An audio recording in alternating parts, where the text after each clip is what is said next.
আমি সাবির মুস্তাফা আপনার কাছে আসতে চাই। দুটো বিষয় আপনি একটু দৃষ্টি আকর্ষণ করি। একটা হচ্ছে চলতি বছরের ফেব্রুয়ারিতে প্রধান উপদেষ্টা প্রেস সচিব শফিকুল আলম ফরেন সার্ভিস একাডেমিতে এক প্রেস ব্রিফিংয়ে বলেছিলেন যে গত 53 বছরে, আমি তাকে কোট করছি, গত 53 বছরে স্বাধীনতার পর গণমাধ্যমে এত বেশি স্বাধীনতা কেউ কোনোদিন এনজয় করেননি। আবার গত বছরের শেষ দিকে অর্থাৎ 11ই সেপ্টেম্বর 2024 অন্তর্বর্তী সরকারের প্রধান উপদেষ্টা জাতির উদ্দেশ্যে দেওয়া ভাষণের একটি পর্যায়ে সবাইকে মন খুলে সমালোচনার আহ্বান জানিয়েছিলেন। এই যে সেপ্টেম্বর, তারপরে আমরা চলতি বছরের ফেব্রুয়ারির এই যে বক্তব্যগুলো সরকারের প্রেস সচিব, প্রধান উপদেষ্টার, এর ধারাবাহিকতায় আজকের এই জায়গাটিতে দাঁড়িয়ে আপনি এই বক্তব্যগুলোকে কিভাবে ইভালুয়েট করবেন বা মূল্যায়ন করবেন, জনাব সাবির মুস্তাফা? একটা জিনিস ঠিক, যে এটা প্রেস সচিব প্রায় বলে থাকেন যে ডিজিএফআই কে দিয়ে আর ফোন করানো হয় না, এবং আমি যত সম্পাদককে চিনি বাংলাদেশে, তারা এই কথাটা স্বীকার করেন যে আজকাল আর ডিজিএফআই দিয়ে ফোন করা হয় না। কিন্তু তার মানে এই না যে কোনো চাপ আসে না, চাপ ঠিকই আসে, কিন্তু ভিন্ন সোর্স থেকে আসে এবং ভিন্ন ধরনে আসে। কাজে তারা যে চাপ মুক্ত তা না। এবং এই যে কালকে রাতে যে ঘটনাটা ঘটলো, এইটা হচ্ছে চাপের একটা বর্তমান চরিত্রের চরম বহিঃপ্রকাশ। এই চাপের ভয়ে কিন্তু বাংলাদেশের মিডিয়া এতদিন তটস্থ হয়েছিল, এবং ডেইলি স্টার এবং প্রথম আলোর এই আক্রমণ এবং পুরানোর ঘটনা দেখিয়ে দিল যে চাপ যে অগ্রাহ্য করতে চাইবে তার কি পরিণতি হতে পারে। তবে আমি বলবো যে বাংলাদেশের ইতিহাসে তো কখনোই গণমাধ্যম সম্পূর্ণ স্বাধীনতা ভোগ করেনি। হয়তো 91 থেকে 2001 সাল পর্যন্ত, এই যে 10 বছর, খালেদা জিয়ার প্রথম টার্ম, শেখ হাসিনার প্রথম টার্ম, এই সময় বলা যেতে পারে যে মিডিয়া অনেক লেভেলের স্বাধীনতা ভোগ করছিল। কিন্তু তারপরে 2001 সালের পর থেকেই কিন্তু ভিন্ন ধরনের চাপ আসতে থাকে, এবং 1/11 সময় আমরা দেখেছি ডিজিএফআই এর সরাসরি হস্তক্ষেপ শুরু হয়ে গেল মিডিয়াতে, টেলিফোন করে হুমকি দেওয়া এবং বলা যে কোনটা ছাপা যাবে, কোনটা ছাপা যাবে না, কোনটা ছাপতে হবেই, কোনটা ছাপা যাবেই না। এবং তারপরে যখন ইলেকশনের পর শেখ হাসিনা প্রধানমন্ত্রী হলেন, এটা খুবই আনফর্চুনেট যে তিনি সেই ধারাটাই বজায় রাখলেন এবং ডিজিএফআই কে সেখান থেকে আর উইথড্র করলেন না। ডিজিএফআই তার কাজ চালিয়ে গেল। তা এখন ডিজিএফআই নাই, কিন্তু এখন গণমাধ্যম একটা বিশাল স্বাধীনতা করছে, সেটা একদমই সঠিক না। কারণ যে সম্পাদকরা বা সাংবাদিকরা আমাকে বলেছে যে ডিজিএফআই এর ফোন করে না, তারা কিন্তু নিজেরাই বলছে তারা কি ধরনের চাপের মধ্যে আছে এবং কি ধরনের একটা ভয়ের মধ্যে তাদের কাজ করতে। এখন আপনার কথা থেকে যতটুকু বুঝতে পারছি যে ভয়ের যে সংস্কৃতি, সেটা এক ধরনের প্যারাডাইম শিফট হয়েছে। আগে ডিজিএফআই কে দিয়ে ফোন করানো হতো, এখন অন্যভাবে একটা ভীতির পরিবেশ তৈরি করা হয়েছে। তো এখন এটির সঙ্গে এই প্রশ্নটি খুব সামঞ্জস্যপূর্ণ কিনা যে প্রকাশ্যে যারা মব ভায়োলেন্স করেছে গত প্রায় দেড় বছর সময়, তাদের বিচার না হওয়ার কারণেই কি এই সংস্কৃতির এক ধরনের বিস্তার ঘটছে কিনা, আপনি কি মনে করেন? অবশ্যই অবশ্যই, এটা নিয়ে তার কোনো আলোচনা দরকার নেই। যখনই সরকারের তরফ থেকে এদের বিরুদ্ধে কোনো পদক্ষেপ না হয় না, তখনই সরকার কিন্তু আর কি বলে যে একটা বাইস্ট্যান্ডার থাকে না, তারা হয়ে যায় মদতদাতা। এবং সেটাকে যখন প্রধান উপদেষ্টা প্রেস সচিব ডিফেন্ড করার চেষ্টা করেন, বলেন যে এটা মব ভায়োলেন্স না বা মব না, এটা হচ্ছে প্রেশার গ্রুপ, তখনই বোঝা যাচ্ছে যে এই মবগুলো এই সরকার হয় তাদেরকে ঘাটাতে চায় না, কারণ তারা এমন একটা রাজনৈতিক মতাদর্শ পক্ষে আছে যেটা সরকারের দরকার, অথবা তারা যেই কাজটা করছে সেটা সরকারেরই কাজ। এটা ইংরেজিতে বললে they are just doing the government's dirty work. হ্যাঁ, আমি অদূর যাব না, কিন্তু এটা বলার অবকাশ রয়েছে যে এই মবগুলো যেসব কাজ করছে, এই যে ধানমন্ডি 32 নম্বর রোডে দেখেন মুজিব মেমোরিয়াল, যেটা কি স্মৃতি জাদুঘর, সেটা 4বার আক্রমণ হয়েছে। আরেকবার ঢাকা সিটি কর্পোরেশনের বুলডোজার এবং এক্সকাভেটর এনে ভাঙা হয়েছে, পুলিশ এবং সেনাবাহিনী দাঁড়িয়ে দাঁড়িয়ে তামাশা দেখেছে। অর্থাৎ এটা এখানে যদি বলি যে এটা সরকারি মদদে করা হয়েছে, আমি তো ভুল বলবো না। তো আপনি যখন একটা মবকে মদত দিচ্ছেন একটা ভাঙচুর করার জন্য, একটা ভায়োলেন্স করার জন্য, তখন সেই একই মব যখন ডেইলি স্টারে যাবে, যখন প্রথম আলোতে যাবে, তারপরে সেই একই কাজ করবে, তখন তো আপনি বলতে পারেন না যে এটা সাবোটাজকারীরা করেছে, এটা ষড়যন্ত্রকারীরা করেছে, কারণ এরা আপনার চোখের সামনে এসব করছে, আপনি এদেরকে বরঞ্চ প্রশ্রয় দিয়েছেন। কাজে আমি পুরো ঘটনার জন্যই সরকারকেই দায়ী করব। যারা করেছে তারা তো অবশ্যই দায়ী, কিন্তু তারা তাদের কাজ করেছে, তাদের যেটা করতে চেয়েছে। ডেইলি স্টার, প্রথম আলো তাদের নিশানা ছিল অনেক দিন ধরে এটা শুধু গত বছর অগস্টের পর থেকে না, তার আগের থেকেই এদের নিশানায় ছিল ডেইলি স্টার এবং প্রথম আলো, এবং এইবার তারা সফল হয়েছে। সেটির কারণ কি সাবির জানি মুস্তাফা, না। আপনার কাছে কি মনে হয়? মানে ডেইলি স্টার এবং প্রথম আলোকে টার্গেট করার প্রধান কারণ কি বলে আপনি মনে করেন? কারণটা তো পরিষ্কার, কারণ হচ্ছে ডেইলি স্টার এবং প্রথম আলো এই দুইটা পত্রিকা বাংলাদেশের সবচেয়ে গুরুত্বপূর্ণ পত্রিকা, যারা এক ধরনের উদারপন্থী নীতি এবং ধর্মনিরপেক্ষ নীতি ধারণ করে, এবং সেই নীতি অনুযায়ী তারা কিন্তু গিয়েছেন। সেই কোন সরকার ক্ষমতায় আছে, কোন দল ক্ষমতায় আছে, সেটা কিন্তু ডেইলি স্টারের সম্পাদকীয় নীতি কখনো পরিবর্তন করাতে পারে নাই, এ পর্যন্ত পারে নাই। এবং যেহেতু তারা ধর্মনিরপেক্ষতা এবং উদারনীতি একটা মূল্যবোধ নিয়ে চলে এই দুইটা পত্রিকা, কাজে তাদের কাছে ধর্মীয় উগ্রতা, ধর্মীয় মৌলবাদ, সেটাকে তারা সন্দেহের চোখে দেখে, বা সেটাকে তারা একটা নেতিবাচক মানে ডেভেলপমেন্ট হিসেবে কভার করেছে। সেজন্য এই র্যাডিক্যাল ইসলামপন্থী উগ্রবাদী সংগঠনগুলো সবসময় ডেইলি স্টার এবং প্রথম আলোকে কণ্ঠরোধ করার জন্য তৈরি ছিল। বর্তমান যে উপদেষ্টা পরিষদ, সেখানে আমরা জানি যে অনেক হিউম্যান রাইটস অ্যাক্টিভিস্ট রয়েছেন, অনেক অধিকার নিয়ে কাজ করেন, এরকম অনেকেই রয়েছে। কিন্তু আপনি যদি লক্ষ্য করেন যে গত কয়েকদিনের যে ঘটনা প্রবাহ, সেখানে মানবাধিকার লঙ্ঘনের ভয়ঙ্কর সব ঘটনা ঘটেছে। মানে আমি যদি আপনাকে তালিকা সহকারে একটা একটা করে বলি যে কি হয়েছে, সেটাতে না গিয়ে আমি যদি একটা যে ঘটনাটির কথা সম্ভবত আপনাদের মধ্য থেকে কেউ একজন উল্লেখ করছিলেন, যে ধর্ম অবমাননা বা ধর্মীয় কটূক্তির কারণে একজনকে পিটিয়ে মেরে ফেলা হয়েছে, আবার সেখানে লাশে আগুন ধরিয়ে দেওয়া হয়েছে। কি ভয়ঙ্কর বিভৎস ঘটনা! এই ঘটনা যখন ঘটে একটি রেজিমে বা একটি সরকারের সময়, হোক সেটা অন্তর্বর্তী সরকার, ওই যে মানুষগুলো যারা ইন্ডিপেন্ডেন্ট বা সিভিল সোসাইটির সদস্য হিসেবে উচ্চকিত ছিলেন, আজকাল তাদেরকে অনেকেই এই বিষয়গুলোতে কথা বলতে দেখা যায় না। এটির কারণ কি মনে করেন? মানে ক্ষমতায় গেলে কি বিষয়টার এক ধরনের পরিবর্তন ঘটে, ব্যক্তিত্ব, চিন্তা এবং ওভারঅল সমাজকে, রাষ্ট্রকে দেখার যে দৃষ্টিভঙ্গি, সেটার কি একটা পরিবর্তন হয় বলে আপনি মনে করেন? এখানে দুটো জিনিস আছে। একটা হচ্ছে যেটা অনেকেই বলে, এটা আমার শুধু ব্যক্তিগত মতামত না, যে এই উপদেষ্টা পরিষদের যারা সদস্য, তারা আসলে ক্ষমতায় থাকতে চান। এবং আপনি জানেন যে এই উপদেষ্টা পরিষদের দু একজন সদস্য এমন কথাও বলেছে যে আমরা শুধু নির্বাচন করার জন্য আসিনি, আমরা এসেছি সংস্কার করার জন্য, আমরা এসেছি বিচার করার জন্য, সেটা আরো অনেক সময় লাগতে পারে। তো এক ধরনের তাদের বিভিন্ন কথাবার্তায়, তারপর তো মোহাম্মদ ইউনূস নিজেই বলেছেন, এই মেহেদী হাসানের সাথে ইন্টারভিউতে বলেছেন, এমন কথা বলেছেন যে লোকজন তাকে বলছে যে তারা তাকে 50-100 বছর ক্ষমতায় দেখতে চায়। এখন কোন মানে বেকুব একজন 84 বছর বয়স্ক ব্যক্তিকে আরো 100 বছর ক্ষমতায় দেখতে চায়, এটা আমি জানি না, কিন্তু এমন কথাও নাকি তাকে বলা হয়েছে। তো সেটা একটা দিক, যে এই উপদেষ্টা পরিষদের সদস্যরা আর ক্ষমতায় আরো থাকতে চান, এবং তারা এমন কিছু করতে চান না যেটায় তাদের ওই সাজানো গোছানো সংসার কোনোভাবে তছনছ হোক। কিন্তু আরেকটা জিনিস আমার মনে হয় কি, যে এই পুরো সরকারটাই গঠন করা হয়েছে একটা ভিউ পয়েন্ট থেকে, যে কে আওয়ামী লীগ বিরোধী, সবাইকে মানে বেছে বেছে কারা আওয়ামী লীগের বিরোধিতা করছে সেই অনুযায়ী তাদেরকে চাকরি দেওয়া, মানে উপদেষ্টা পরিষদে আনা হয়েছে, অন্যান্য জায়গায় চাকরি দেওয়া হয়েছে।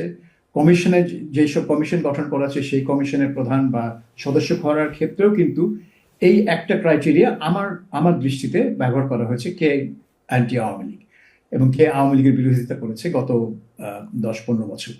এখন এটা যদি ঠিক হয়, আমার এই ধারণাটা যদি সত্যি হয়, তাহলে উপদেষ্টা পরিষদের সদস্যদের প্রাইমারি চিন্তা হচ্ছে কিভাবে আমরা আওয়ামী লীগকে ঘায়াল করব। এক ধরনের প্রতিহিংসা পরায়ণতা এখানে কাজ করেছে।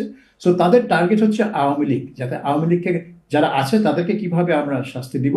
দ্বিতীয়ত হচ্ছে এই আওয়ামী লীগের জুজু দেখিয়ে কিভাবে আর মানে আমরা আরো দিন আমাদের এজেন্ডাটা পার্সু করতে পারবো।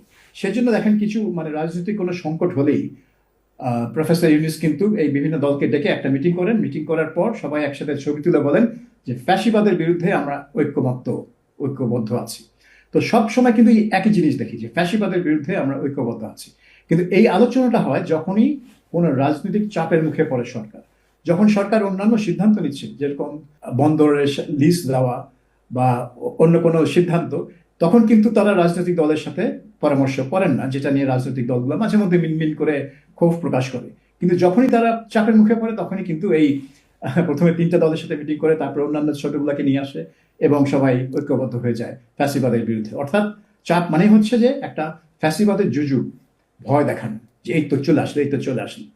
তো এইসবের কারণে আমার মনে হয় তারা বাংলাদেশের কি আসলে কি ঘটছে, জনমানুষের কি ক্ষতি হচ্ছে বা ভালো কোনটা ভালো হবে কোনটা মন্দ হবে সেটার দিকে তাদের খেয়াল করার সময় নেই। তারা তাদের নিজস্ব এজেন্ডা নিয়ে আছেন এবং নিজেদের ক্ষমতা সামাল দেওয়ার জন্যই আছেন। ফলে এই সরকার মনেই করছে না যে এই এত বড় একটা মানবতা বিরোধী অপরাধ যেটা হয়ে গেল ময়মনসিংহে ভালুকায়, সেটা নিয়ে তাদের কোনো মাথা ব্যথা করার দরকার রয়েছে। এমনকি আপনি অধিকারের যিনি কর্ণধার আদিলুর রহমান খান, তিনি আছেন সরকারে এবং তিনি কিন্তু বেশ কাজ করেছেন বাংলাদেশে মানবাধিকার নিয়ে।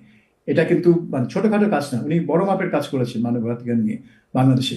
কিন্তু তিনি দেখেন কি স্টেটমেন্ট দিচ্ছেন যে আওয়ামী লীগের ফ্যাসিবাদের অবশিষ্টাংশ ধ্বংস করা হবে। তো অবশিষ্টাংশ, তো উনিও আছেন ওইটা নিয়ে। এটা খুবই আনফর্চুনেট, কিন্তু এই সরকারের পুরো 1.5 বছরের চিত্রটাই হচ্ছে এরকম। সাবির মুস্তফা, মানে আমার যেটা জানার খুব ইচ্ছা এবং আমার মনে হয় যে দর্শকদের মধ্যে অনেকেই হয়তো এইভাবেই চিন্তা করছেন যে আসলে হোয়াট ওয়েন্ট রং, মানে এই যে জুলাইয়ের একটা অ্যাসপিরেশন, জুলাইয়ের একটা স্পিরিট, সেখানে ওসমান হাদির মতো একজন নেতা তৈরি হয়েছে বা এরকম অসংখ্য নেতা তৈরি হয়েছে তরুণদের মধ্যে, যাদেরকে নিয়ে আমরা আশাবাদী হচ্ছিলাম এবং তাদের জীবনের নিরাপত্তা আমরা দিতে পারছি না, এমন একটি রাষ্ট্রে আমরা বাস করছি। এবং সেই মৃত্যুকে নিয়ে এক ধরনের রাজনীতি, দোষারোপের সংস্কৃতি এবং হত্যাকারী পালিয়ে যাওয়া ইত্যাদি ইত্যাদি যখন এই পর্যায়ে এসে দাঁড়াই আমরা,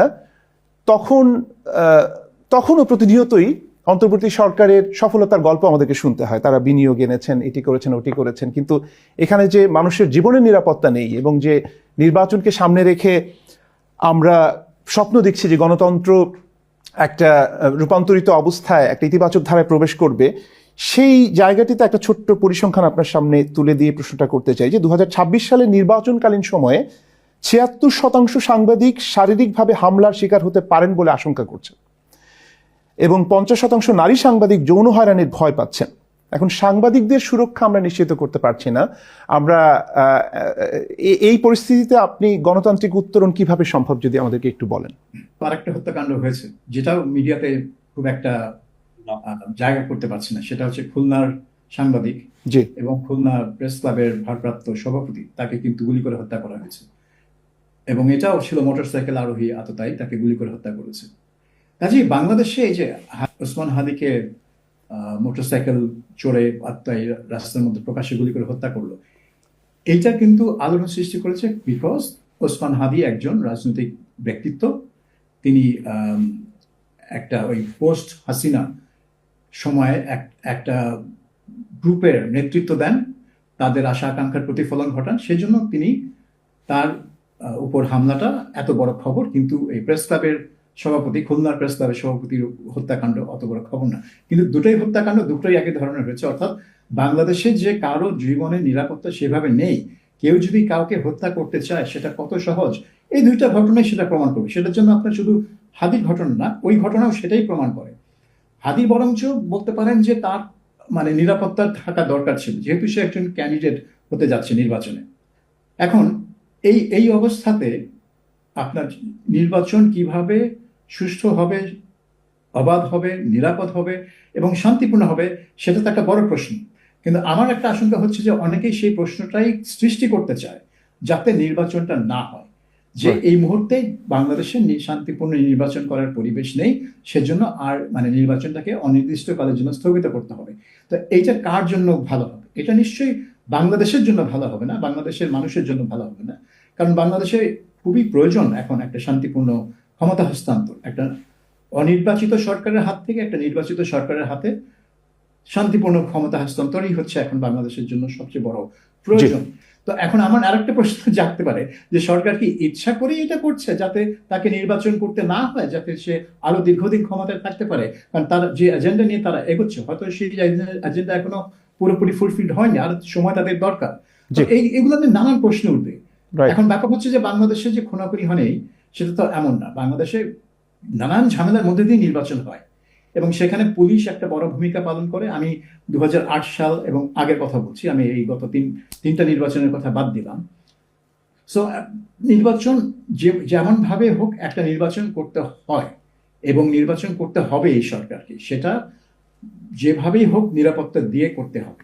তারা নমিনেশন পেপার ফাইল করতে গিয়ে হেনস্থার মুখে পড়বে কিনা, তারপরে আওয়ামী লীগের যদি কোনো সমর্থক আপনার স্বতন্ত্র হিসেবে দাঁড়াতে চায়, স্বতন্ত্র হিসেবে যদি সে তার নমিনেশন পেপার সাবমিট করতে যায়, সে আক্রমণের সম্মুখীন হবে কিনা, এইগুলো যদি আপনি এই লেভেলে যদি আপনি নিরাপত্তা নিশ্চিত না করতে পারেন, তাহলে নির্বাচনটা অবশ্যই অবাধ এবং নিরপেক্ষ তো বাদ দিলাম, অবাধ এবং সুষ্ঠু হবে না। নিশ্চয়ই। যখন ঐকমত্য কমিশনের চূড়ান্ত রিপোর্ট প্রকাশ করা হয় এবং সেই অনুষ্ঠানে প্রধান উপদেষ্টা একটি কথা বেশ আলোচিত হয়েছিল যে আমরা বর্বরতা থেকে সভ্যতার দিকে সভ্যতায় প্রবেশ করলাম। তো এখন এই পর্যায়ে এসে কতটুকু সভ্য হতে পেরেছি এবং সেখানে অন্তর্বর্তী সরকারের অবদান কতটুকু, এটিকে কি মূল্যায়ন করার সুযোগ আছে সাবির মুস্তাফা?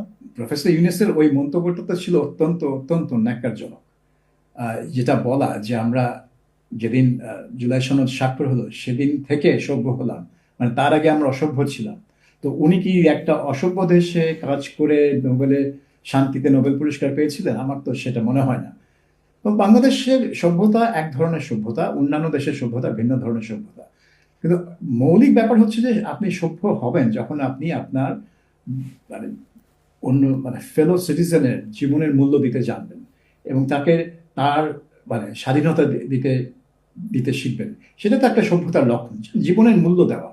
তো বাংলাদেশে এটাই হয়ে গেছে একটা সমস্যা যে আমরা এখনো জীবনের মূল্য দিই না, মূল্য দিতে শিখি না। এই যে স্টেটমেন্টটা খালেদ মহিউদ্দিন পড়ে শোনালেন, সেখানে আমার মনে হচ্ছে যে আন্ডারলাইং মেসেজ হচ্ছে যে আমরা খুব কষ্টে আছি ভাই, সেজন্য এইটুকু স্বীকার করছি যেটা হচ্ছে বিচ্ছিন্ন ঘটনা, কিন্তু আমরা যেটা বলছি সেটা আমরা কোনো দ্বিধা দ্বন্দ্ব ছাড়াই বলছি, ব্যর্থহীন ভাবে বলছি, আমাদের মধ্যে কোনো দ্বিধা নেই। কিন্তু আসলে দ্বিধা আছে, বিকজ এইখানে যে কতগুলা শব্দ চয়ন হয়েছে যেগুলো আর কি কয়েকজন বিচ্ছিন্ন গোষ্ঠী, তো এগুলো যে বিচ্ছিন্ন না, এটা যে একদম এদের যে একটা ধারাবাহিকতা আছে সেটা তো আমরা গত 1.5 বছর ধরেই দেখে আসছি। কিন্তু এখন প্রচন্ড চাপের মুখে পড়ে তারা স্বীকার করতে বাধ্য হচ্ছেন যে এদের বিরুদ্ধে কিছু করা দরকার, কিন্তু তারা সার্বিক অ্যাকশনে যাবে না, তারা কিছুটা যাবেন। কিন্তু আমার একটা সন্দেহ হচ্ছে ওই ডেভিল হান্ট 2 যেটা স্বরাষ্ট্র উপদেষ্টা অলরেডি লঞ্চ করেছেন, এবং তার টার্গেট হচ্ছে যে যেখানে আওয়ামী লীগের পাবা ধরো, মামলা টামলা আছে কিনা সেটা মুখ্য বিষয় না, তো এটা আবার ওই ডেভিল হান্ট 2 এর মধ্যে ঢুকায় দেওয়া হবে কিনা সেটা আরেকটা বিষয়। যেহেতু সভ্যতার কথা যদি আমি ফিরে যাই, বুলবুল, এটা তো বলাই বাহুল্য যে তিনি তার কর্মকে প্রফেসর ইউনূস অনেক ফুলিয়ে ফাঁপে দেখার চেষ্টা করেন এবং সেখানে সহায়তা করে হচ্ছে তার প্রেস উইং, কারণ তাদের কাজই হচ্ছে প্রপাগান্ডা এন্ড অপটিক্স। এই সরকারের একটা বৈশিষ্ট্য হচ্ছে প্রপাগান্ডা এবং অপটিক্স। ওসমান হাদি গুলি খাওয়ার পর যে বিডার চেয়ারম্যান আশিক চৌধুরী, তিনি কি করলেন? তিনি একজন স্কাই ডাইভার। তো 16 ডিসেম্বরে স্কাই ডাইভিং হবে, 54 জন প্যারাশুটিস্ট স্কাই ডাইভ করবে। তিনি হাদির ছবি তার হেলমেটে লাগালেন। এটা কি? এটা হচ্ছে যে একটা মর্মান্তিক ঘটনাকে একটা চিপ পলিটিক্যাল পয়েন্ট স্কোরিং এর জন্য অ্যাবিউজ করা, আমি ইউজও বলবো না, এটা অ্যাবিউজ করা, এটা আশিক চৌধুরী করেছেন। কিন্তু এই সরকার এই ধরনের কাজই করে, অপটিক্স, তারা অপটিক্স দেখাতে চান এবং এটা থেকে কিছু প্রপাগান্ডা পয়েন্টস তারা স্কোর করতে চান। এবং প্রফেসর ইউনূসের সব ভাষণেই কিন্তু এই ধরনের অনেক লফটি গোলস, লফটি স্টেটমেন্ট পাওয়া যাবে যে তিনি কি অ্যাচিভ করে ফেলবেন, দেশ কি অ্যাচিভ করে ফেলবে যদি তারা তার কথা অনুসরণ করেন। তো ওই সভ্যতার বিষয়টা ছিল ওই একটা, তিনি ভেবেছিলেন হয়তো যে এইটা বলে তিনি জুলাই সনদকে এক ধরনের একটা কি বলবো, একটা পবিত্র দলিলে উন্নীত করতে পারে, কিন্তু আসলে তো সেটা পবিত্র দলিল না, এটা একটা রাজনৈতিক দলিল। জনাব সাবির মুস্তাফা আছে, কালকে নাও থাকতে পারে। জি, আমরা অনুষ্ঠানের একেবারে শেষ পর্যায়ে দুজনের কাছে আমার ছোট্ট একটি প্রশ্ন, আমি জানি না উত্তরটা সংক্ষেপে দেওয়ার সুযোগ আছে কিনা। সেটা হচ্ছে যে আমরা আওয়ামী লীগের যে কর্তৃত্ববাদী শাসন, আওয়ামী রেজিমের, বিশেষ করে গত যে 16 বছরের একটা বিরাট অংশ জুড়ে দেখেছি যে বাংলাদেশে যে কোনো ঘটনা ঘটেছে যেটা নেতিবাচক, সেটির দায় খুব সরাসরি বিএনপি জামাতের উপরে চাপিয়ে দেওয়ার একটা রেটরিক তৈরি করা হয়েছে, পলিটিক্যাল রেটরিক। এবং আমরা ভাবলাম যে জুলাই পরে একটা পরিবর্তন এসছে বাংলাদেশে এবং সেখানে অন্তত যারা অপরাধ করে তাদের শনাক্ত করে বিচারের আওতায় আনা হবে এবং এই যে ব্লেম গেম বা সবকিছুর মধ্যেই প্রতিপক্ষকে খুঁজে পাওয়ার যে একটা আকাঙ্ক্ষা সেটি হয়তো থাকবে না, কিন্তু আমরা সেই একই ঘটনার পুনরাবৃত্তি দেখতে পাচ্ছি বলে অনেকে মনে করেন বা অভিযোগ করেন। মানে সবকিছুর মধ্যেই ফ্যাসিবাদকে টেনে আনা, ফ্যাসিবাদের দোসর হিসাবে সবাইকে ট্যাগ দেওয়া, এই প্রবণতাটিকে আপনি কিভাবে দেখেন সেটি জেনেই আমি খালেদ মহিউদ্দিনের কাছে যেতে চাই। এই ফ্যাসিবাদ ট্যাগটা, এটা নিয়ে আমার অনেক অন্য আপত্তি আছে। কারণ আমি আসলে বাংলাদেশের আওয়ামী লীগ বা আওয়ামী লীগ দলকে ফ্যাসিবাদী দল হিসেবে দেখি না এই কারণে যে তাদের কর্মকাণ্ড খুবই নিপীড়ক, তারা আধিপত্যবাদী, তারা স্বৈরাচারী। কিন্তু ফ্যাসিবাদ হচ্ছে একটা মতাদর্শ। এই মতাদর্শের ভিত্তি হচ্ছে জাতীয়তাবাদ, এবং শুধু জাতীয়তাবাদ না, এটার ভিত্তি হচ্ছে উগ্র জাতীয়তাবাদ। যে জাতীয়তাবাদ অন্য কোনো জাতি, মানে জাতিগত বা ধর্মীয় গোষ্ঠীকে তার শত্রু হিসেবে চিহ্নিত করে। আরেকটা হচ্ছে যে এই প্রবণতাটা এক ধরনের বিরাজনীতিকরণের যে প্রক্রিয়া আমরা 1/11-এর সময় দেখেছিলাম বাংলাদেশের মধ্যবিত্ত সমাজে, বিশেষ করে যাদেরকে সুশীল বলা হয়, তাদের মধ্যে এই একটা প্রবণতা আছে যে বাংলাদেশে যদি রাজনীতিবিদরা ক্ষমতায় না থাকে তাহলে বাংলাদেশের সব কিছু ঠিক হয়ে যাবে। সেই জন্যই তারা সবসময় চেষ্টা করে যে এই রাজনৈতিক দলগুলোর দোষ। শুধু এটা আওয়ামী লীগের দোষ না, আওয়ামী লীগ গত 10-15 বছর যা করেছে সেটাও দোষ না, বিএনপি তো তাই করবে। বিএনপি ক্ষমতা আসলে একই কাজ করবে। আওয়ামী লীগ 15 বছর সময় পেয়েছিল, বেশি সময় পেয়েছিল বলে বেশি করেছে। বিএনপি ওই সময় পেলেও একই কাজ করতো। আর জামাত কি করে আমরা জানি, 1971 সালে দেখেছি জামাতের সরকার কি হতে পারে। কাজেই তারা একটা বিরাজনীতিকরণের বয়ান এখানে তোলে। তো সেটা আমার দৃষ্টিতে খুবই বিপজ্জনক। কারণ আলটিমেটলি যদি দেশে গণতন্ত্র থাকতে হয় তাহলে আপনার দেশ রাজনীতিকরাই চালাবে, রাজনীতিকরাই ইলেকশন করবে, তারাই ইলেকশনে জিতে বা সরকার গঠন করবে এবং তারাই দেশ চালাবে। সেখানে যেটা এনশিওর করতে হবে যে আইনের শাসন, যেখানে আপনার যেসব ভুল ত্রুটি হয়, দুর্নীতি হয়, সেগুলা যাতে বিচারের মুখে আসে। সেটা আরেকটা দীর্ঘ প্রক্রিয়া, কিন্তু সেটার জন্য আপনি দেশকে বিরাজনীতিকরণ করতে পারেন না। কিন্তু আমার মনে হয় এই বয়ানটা ওই কারণেই হয়, বিরাজনীতিকরণের লক্ষ্যে। ধন্যবাদ।